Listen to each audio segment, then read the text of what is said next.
Hello everybody and welcome back to my channel. If this is your first time here, welcome. This is Essential Patience and I am Patience.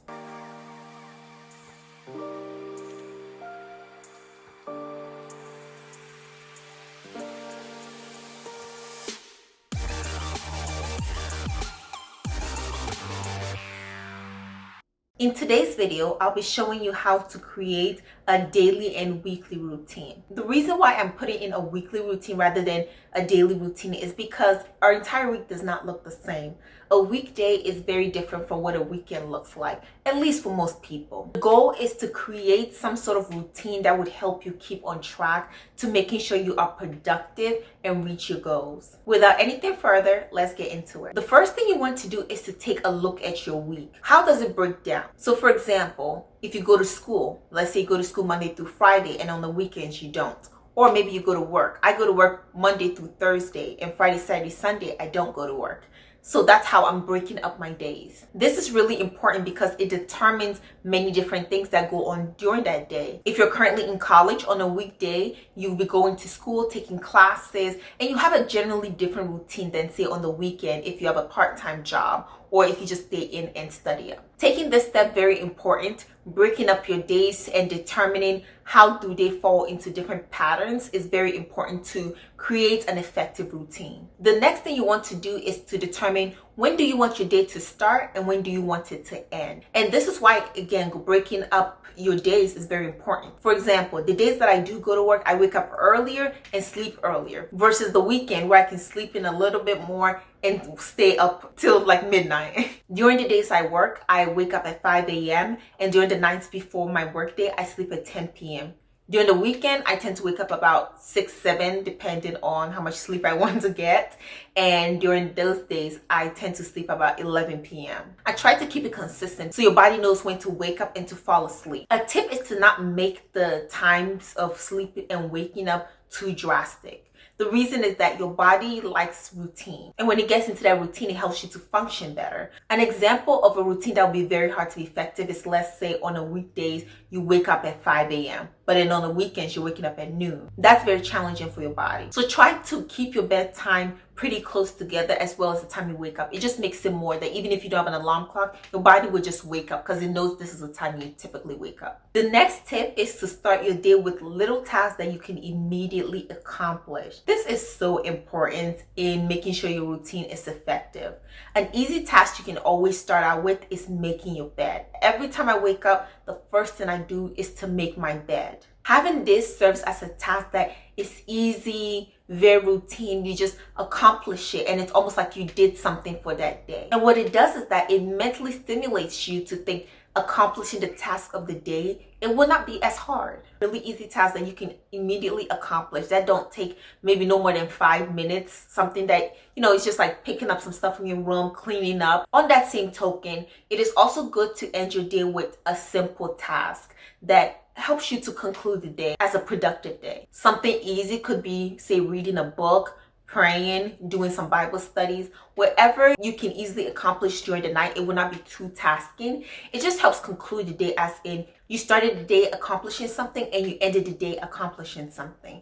It is all about your mind and how you are able to motivate yourself to accomplish the task of the day. Now that we have a beginning time and end time, a small task accomplishing in the beginning of the day and a small task to accomplish at the end of the night, let's fill up what goes in between. This will look different depending if it's in a weekday or in a weekend. But you want to start filling it up with important tasks. If there's some things that are like same time every single week, put it in there. For example, I go to work every single morning, at least by 7 and close at 5. So those time is blocked out. Nothing else is coming in between there. So if that's the case for you, if you go to school between certain times, if you go to work during certain times, going to church, you want to fill those gaps in first. Of course, there'll be days where these tasks will not be accomplished. Let's say it's a holiday, you don't have to go to work. But on a normal schedule, you would. So you just want to fill out those parts in what a regular week would look like. Another reason why you want to start with important tasks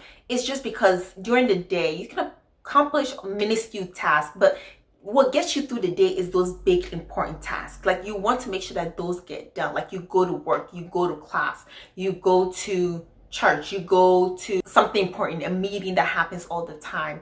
Those are really important tasks. So you just want to make sure that you start with those and then you build everything else that can be accomplished at a different time around it. Next, you want to go to those other tasks that you want to accomplish, but you can forego it. A good way to start is with things that you want to accomplish every single day. A good thing is to fill in these tasks with available spaces after you've accomplished the important task. An example for me will be exercising. I like to exercise every single morning for anywhere about 10 to 25 minutes, depending on what that morning looks like. And I put this in between the gaps of my other important tasks because I'm not gonna die if I don't exercise for now, but it is something I just want to accomplish that just helps my day. I looked at my schedule and I determined what is the best time for me to exercise. During the days that I work, I tend to work out from about 5:30 a.m. to about 6. So just give myself at least 10 minutes, maximum 25 minutes of exercising. And I know that may not seem like a lot of time, but when you realize like the average person doesn't even exercise at all, like I just try to get that in because it just refreshes my body and helps me to accomplish again something that morning. During the weekend, I have more time, so I allocate at least 30 to 50 minutes on those days to exercise. The good thing about this is that I'm still accomplishing my big task of the day that is going to work and doing what I'm supposed to do, but I'm also being able to do these little things to accomplish things that I want to accomplish that's for my health, to benefit me and my happiness. Another task you might want to add to your weekly routine is cooking. I like to cook 3 times a week on the exact same days. So Sundays, Wednesdays, and Fridays are the days that I cook, and then I eat the food week round.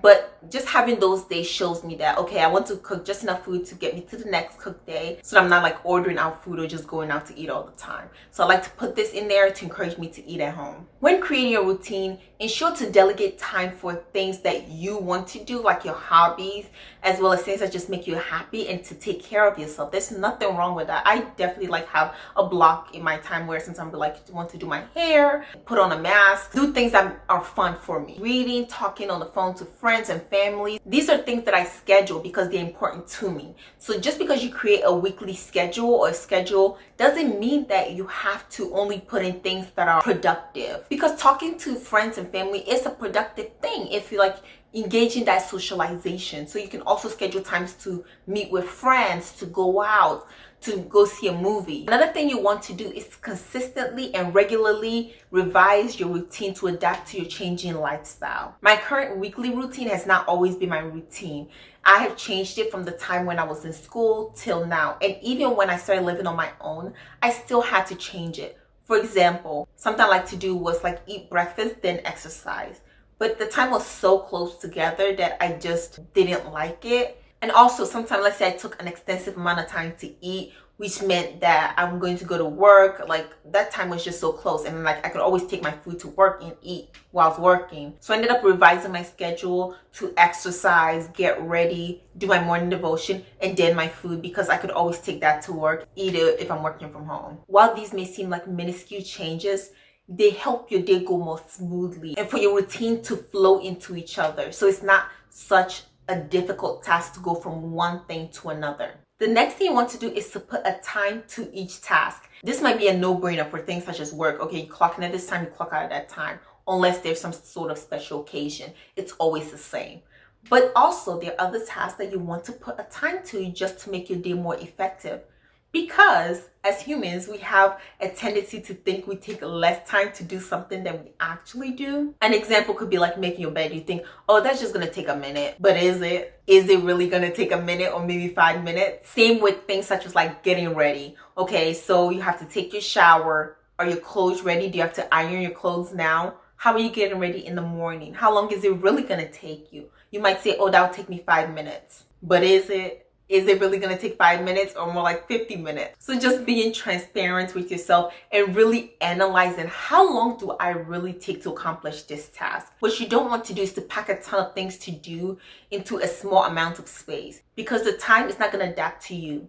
You're going to have to adapt to the time. And this is not something to accomplish within 1 week of making a schedule. It's going to take you time to answer questions like, how long does it really take me to make breakfast and eat that breakfast?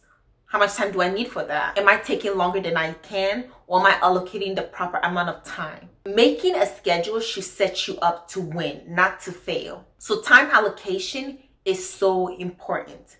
Always revise your schedule, see how it's going, allocate the time you know it's going to take, not what you think it's going to take or what you hope is going to take. Be realistic about it. And my last point for this is to be flexible. Don't make your schedule too rigid. If you make it too rigid with the time and tasks to accomplish, you're going to break, and you don't want that to happen. Packing your schedule with 30 things to do that day that each take like 30 minutes to an hour, and just rushing from one thing to another, to another, to another, to another, to another, it's not productive. If one thing fails, it's going to knock you off your entire schedule, and you're not going to be able to get back into the mindset of, okay, what do I have to do next? It is really hard to lock yourself into a tight amount of space and expect that everything has to go exactly how it's supposed to go in the exact amount of time you put it. Otherwise, your schedule would not work. That's not where we want to be. And believe me, I know there's nothing wrong with being time specific and being very time oriented. I am like that on the days that I work because I want to start no later than 7. So I have to wake up, brush my teeth, exercise, get ready, eat, morning devotion, all that before 7 a.m. But I also ensure that I have a pattern where I'm able to accomplish all of these before the day starts, so I'm not setting myself up for failure. Now I'm going to tell you, why is this important? Why is it important to create a daily or weekly routine? Well, number one is that it improves productivity. It is really hard to accomplish things when you don't know when to accomplish it. If you're sleeping your days away and just waking up at noon and now you have things to do, what's the likelihood that you're going to accomplish all of it? Putting yourself on a schedule, on a time basis, determining when things should go, it just helps to give you some form of structure to increase productivity. Well, why does it increase productivity so much? Well, that leads into number 2, which is decreasing of procrastination. It is easy to procrastinate when you have nothing on a schedule. If you don't schedule to exercise, say every Monday, if you don't exercise, then what's the big deal, right? It didn't happen. What's the big deal, right? But when you put something on a piece of paper and you schedule out your day, it allows you to really think about it, to get to that mindset of being motivated to accomplish everything on there. So it will decrease the amount of time you're procrastinating and put you on a schedule to accomplish all that you're supposed to accomplish for that day, for that week. Decreasing anxiety. And this is something that I can definitely testify for. When you are accomplishing things, when you are increasing your productivity, when you're decreasing procrastination, you stay in tune with things and you are more up to date with things. So you're not so anxious about, is something gonna pop out and am I going to ever catch up to this? You're actually doing what you're supposed to do. So you decrease anxiety. When you start your day, you know that you have created a daily schedule that will set you up for success. You've given it time. You know you're going to be able to accomplish all your goals of that day. Say no emergency pops up, but you're able to see your day. So it makes you less anxious, and you know you're going to accomplish each and every goal as you have set it. And that makes you feel proud of yourself. Like you're not so anxious about, am I forgetting something? Like, am I doing what I'm supposed to do for today? Do I have enough time during the day to accomplish everything? When you put all that on a piece of paper or scheduled it out, it makes all of that so easy. But the most important thing I can leave you with about why it's important to create a weekly routine and a daily routine is that it allows you to spend your time intentionally. And this is a big deal because we are all trying to like live our best lives and trying to make sure we make the best out of the time we have here. So what more than to be intentional about creating a structure on the day that you can accomplish your goals and be productive and to reach all the goals that you have set for yourself. Letting time pass you by day, waking up and just doing whatever because it's not being intentional enough. What do you see the future for yourself, and how are you going to get there? Creating a daily routine, a weekly routine can help you get there. It's the day-to-day things that adds up to the big things. So creating a routine for yourself allows you to put in the day-to-day work that will allow you to reach the future that you want for yourself. And that is all that I have, folks. I hope this was helpful. Let me know, do you have a routine? And do you think a weekly routine is much better than a daily routine? I think so. But let me know what you think. Thank you for watching this video. Like, comment, and subscribe, and I will see you in my next video. Bye.